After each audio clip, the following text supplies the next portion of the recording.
Umm Jamil ta tsani Manzon Allah sallallahu alaihi wasallam. Jama'a barka da warhaka. Na san kowa yana da maki ko makiya, shi yasa na ce bari na kawo muku wannan kissa saboda ku dau darasi a cikin ta. Umm Jamil asalin sunanta Arwa yar Harb bin Umayya, sarkin Makka a wannan lokacin. Ta kasance kanwa ga Abu Sufyan, kuma ɗaya daga cikin manyan matan Qurayshawa, sannan ta auri kawun Annabi Muhammad sallallahu alaihi wasallam. Tun tana karama tana da isa da iko da nuna gadara, hakanan da jiji da kai. Idan ta tsane ka sunanka sorry, saboda sai ta sa kowa ya tsane ka. Kun san irin wanda suke ganin za su yi amfani da komai su walakanta ka idan ba sa son ka? To irin ta haka take, kuma ta auri miji mai kuɗi. A lokacin da Annabi Muhammad sallallahu alaihi wasallam ya bayyana kanshi a matsayin shi annabi, Musulunci ya fara yaduwa. Umm Jamil ta rikice, ta dinga tsoro, irin tana ganin idan Musulunci ya samu karbuwa, to idan mutane suka canza aqida, darajar ta zai ragu, saboda tsarin Musulunci zai bambanta da tsarin Qurayshawa. To ba zai ji ta mulki musulmai ba, kun gane? To sai abin ya sa mata damuwa, tana ganin za ta rasa mukamanta da mulkin da take gadara da shi. Mijinta bai aminta da annabtan Annabi sallallahu alaihi wasallam ba. Umm Jamil ta tsani Annabi da duk wanda ya yarda da Annabi. Wata rana ta haɗa kan matan Makka, ta ce ai Annabi Muhammad sallallahu alaihi wasallam bai da hankali. Ta dawo ta ce shi matsafi ne. Ta ce makaryaci ne, ya zo ya tarwatsa al'adansu. Wata rana ta tara matan Makka ta ce ai Annabi Muhammad sallallahu alaihi wasallam yana cutar da iyalansa. Bata yi nasara ba. Annabi Muhammad sallallahu alaihi wasallam babu mai kima kamar sa a Makka. Umm Jamil ta tsani Nana Khadija. Ta yi ƙoƙarin saka matan Makka su juya wa Nana Khadija baya. Duk abin da za ta yi ta kasa nasara. Ta yi wa matan Makka gargaɗi akan duk wanda ya je wajen Nana Khadija sai ya bar garin. Umm Jamil ta je ta nemo duwatsu da ƙayoyi, ta zo ta zuba a hanyar da Annabi Muhammad sallallahu alaihi wasallam ke wucewa. Ta yi ƙoƙarin hana duk wani musulmi kasuwanci. Wata rana Annabi Muhammad sallallahu alaihi wasallam yana sallah a Ka'aba. Umm Jamil da ita da mijinta suka sa aka zuba mai datti. Duk abin da suka yi Musulunci sai ƙara yaduwa yake. Wata rana Annabi Muhammad sallallahu alaihi wasallam ya hau kan dutsen Safa, ya yi kira ga Qurayshawa ga baki ɗaya, aka zo aka taru. Sai ya ce masu, idan na ce maku makiya za su kawo hari da safe ko da daddare, za ku aminta da ni? Sai suka ce saboda baka taɓa yi mana ƙarya ba. Annabi ya ce to na zo na gargaɗe ku ga matsanancin azaban da ke zuwa. Kowa ya yi shiru, sai mijin Umm Jamil ya fito, wato kawun Annabi Muhammad sallallahu alaihi wasallam.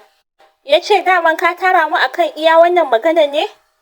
Ya hura hannunsa ya ce ma Annabi Muhammad sallallahu alaihi wasallam ka halaka, sannan ya bar wajen. A nan ne fa aka saukar da Suratul Masad. Daman sunan wannan uncle ɗin Annabin Abu Lahab, shi ne wannan aika-aikan. So nan da nan aka saukar da Suratul Masad. Bismillahirrahmanirrahim. Tabbat yada Abi Lahabin wa tabba. Hannaye biyu na Abu Lahab sun halaka, kuma ya halaka. Ma agna anhu maluhu wa ma kasaba. Bi ma'ana dukiyarsa da duk abin da ya tara ba za su tare masa komai ba.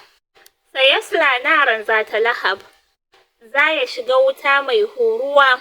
Wa mar'atuhu hammalatal hadaba, wato tare da matarsa mai ɗaukan itace. Fi jidiha hablum min masad. A cikin kyakkyawan wuyanta akwai igiya. Bayan an saukar da wannan sura, Umm Jamil kamar za ta mutu saboda kunci da fushi, ta fusata. Mutanen Makka sai maganar ta suke. Manyan Qurayshawa suna mata dariya.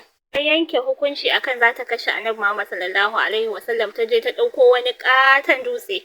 Tana tafiya tana cewa shi yana zagin ubanmu, kuma addininsa abin raininmu ne, kuma umarninsa shi ne a saba mana. Tana tafiya tana maganganu haka nan. Manzon Allah sallallahu alaihi wasallam yana zaune a masallacin Ka'aba. Sai Abubakar radiyallahu anhu yana tare da shi. Yayin da Sayyidina Abubakar radiyallahu anhu ya ganta tana zuwa, sai ya ce ya Manzon Allah, tana zuwa, ina tsoron kar ta ganka. Sai Manzon Allah sallallahu alaihi wasallam ya ce inna halan tara ne, lallai ba za ta gani ba. Annabi sallallahu alaihi wasallam ya karanta wannan aya. Waja'alna min bayni aydihim saddan wa min khalfihim saddan fa akshaynahum fahum la yubsirun. Aya ne dake cikin suratul Yasin. Allah subhanahu wata'ala ya ƙara sanar da mu a wannan ayar. Bari da karanta muku da murya sayyida. Wa idza qara'atal qur'ana ja'alna bainaka wa bainal ladzina la yu'minuna bil akhirati hijaban mastura. Annabi ya karanta wannan aya sai Ummu Jamil ta karaso ta zo ta tsaya a gaban Sayyidina Abubakar radiyallahu anhu. Ta ce ba ta ga manzon Allah ba? Sayyidina Abubakar bai ce mata ufan ba. Sai ta ce ya Abubakar. Sai ta ce lallai ne an sanar da ni cewa abokinka yana yin waƙar ɓatanci a kaina. Wannan wahayi da aka sauko a kansu. Shine kake cewa waƙar ɓatanci. Sayyidina Abubakar ya ce a'a ina rantsuwa da Ubangijin wannan Ka'aba. Baya ɓata maku suna. Annabi yana zaune a wajen fa amma bata gan shi ba. Ummu Jamil ta kauda kanta tana cewa haƙiƙa Qurayshawa sun san ni diyar shugaban su ce. Ta ce kuma da ta samu Annabi da sai ta yi masa hukunci da dutsen da ke hannunta, wannan katon dutsen da ta ɗauka. Shi yasa wannan aya da Annabi ya karanta idan ka karanta shi da niyyarka lokacin da zaka bar gida ko a gidanka da niyyar kariya da niyyar yan fashi ba za su ganka ba, ka ɓuya bi iznillahi rabbi.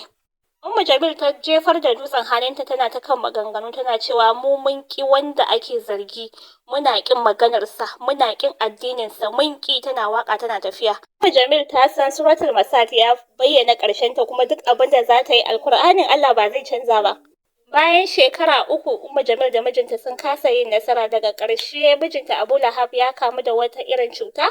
Babu mai zuwa kusa da shi Qurayshawa ga baki ɗaya har da ita matar tasa Ummu Jamil ta bar sa ta fita a harkansa ya mutu cikin kunci. Har ya mutu babu wanda ya zo kan gawan shi da niyyar abin ne shi kowa baya son ya bizne gawan shi daga ƙarshe wasu aka bada kuɗi suka ɗauki gawarsa suka jefa a cikin wani rami.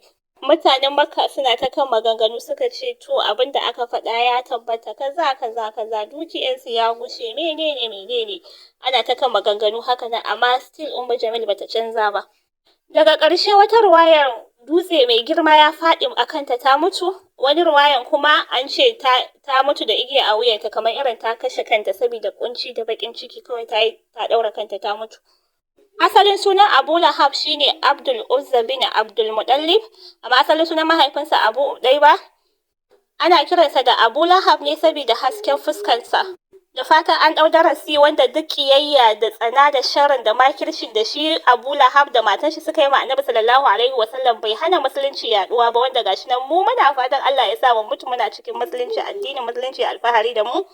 Duk kiyayyan dangin miji kamar yacce matan Abu Lahab ta hana matan garin Makka shiga gidan Nana Khadija saboda ta kuntata mata, bai hana Nana Khadija samun abin da take so ba, to ke ma ba zai hana ki samun abin da kike so ba. Dangin mahaifinka sun tsane ka tuna da wannan yadda Abu Lahab ya tsani manzon Allah sallallahu alaihi wasallam. Abu Lahab ya hura hannu ya ce Annabi ya halaka. Annabi ya ce hannayen sun halaka. Shi karan kanshi Abu Lahab ya halaka. Da fatan kun dauki darasi, mutum ya maka baki kai masa bakin da ya fi. Ka mayar masa da bakinsa da aniyarsa a kansa. Allah ya ƙara kare mu da sharrin munafukai da duk abin da za su kulla akan mu ya koma kansu. Amin ya Allah. A wata ruwayar sun ce dutse ya danne ta mutu saboda ta yi niyyar kashe Annabi da dutse a lokacin da ta je wurin Annabi nan da wannan dutsen. Wannan ɗayar ruwayar kuma an ce saboda Alkur'ani ya ce fi jidiha hablun, a wuyarta akwai igiya, to da bakin ciki yasa ta kashe kanta da igiya. A wata ruwayar an ce wannan hablun din na wutar jahannama ne za ta je ta tarar da shi, wannan igiyan da a daure ta da shi a wutar jahannama ne. Ko ma menene sun so su ga ƙarshen Annabi amma Annabi ya ga ƙarshen su. Duniya ta ga ƙarshen su. Ya Allah, duk makiyin da yake so ya ga ƙarshen mu Allah ka sa mu ga ƙarshen sa mu ma.